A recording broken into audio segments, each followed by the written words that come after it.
আসসালামু আলাইকুম। কেমন আছেন সবাই? আশা করি আল্লাহর রহমতে ভালো আছেন। আজকে আমি পুডিং বানাবো, 2টা ডিমের পুডিং। তো এখানে আমি একটা বাটি নিয়েছি ডিম 2টা ফেটানোর জন্য। তো এখানে আমি 2টা ডিম নিয়ে নিয়েছি। ডিম 2টা আমি হ্যান্ড মিক্সের সাহায্যে আমি ফেটিয়ে নেব।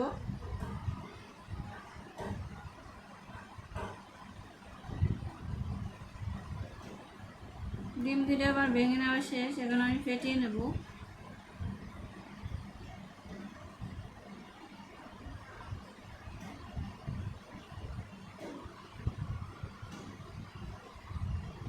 বেশি ফেটানোর দরকার নাই, অল্প সময় ফেটিয়ে নিলে হবে।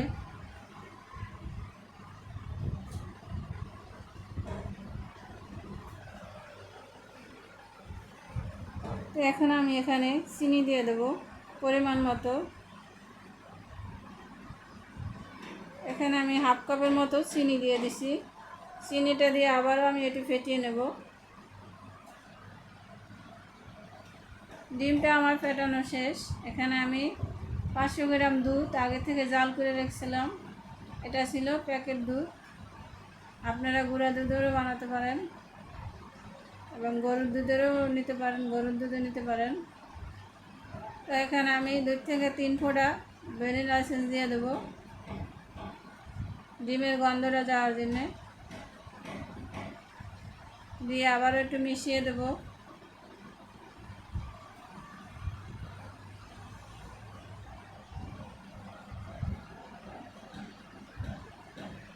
এখানে আমি একটা প্যান বসাইছি, এটা ক্যারামেল বানাবার জন্যে।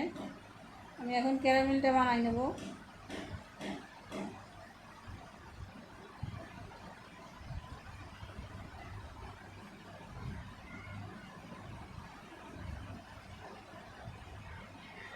ক্যারামেলটার কালার প্রায় চলে আসছে।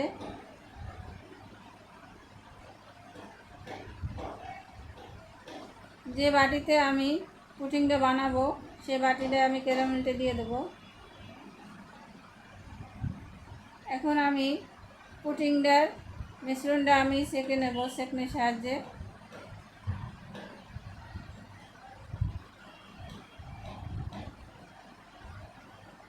এখানে আমি একটা পাতিল বসাইছি, পাতিলে আমি আধা কাপের মতো পানি দিয়ে দিছি। বাটিটা তলা পর্যন্ত থাকবে পানিটা, বেশি উপরে থাকলে পুডিংয়ের ভিতরে পানি ঢুকে যাবে। তো এখানে আমার পুডিংটা হইতে প্রায় 40 মিনিটের মতো টাইম লাগছে। এখন আমি একটা ছুরির সাহায্যে আমি চারপাশ থেকে একটু করে নেব আলতো হাতে, যাতে পুডিংটা ইজিভাবে একটা প্লেটে আমি এখন সার্ভিং করব।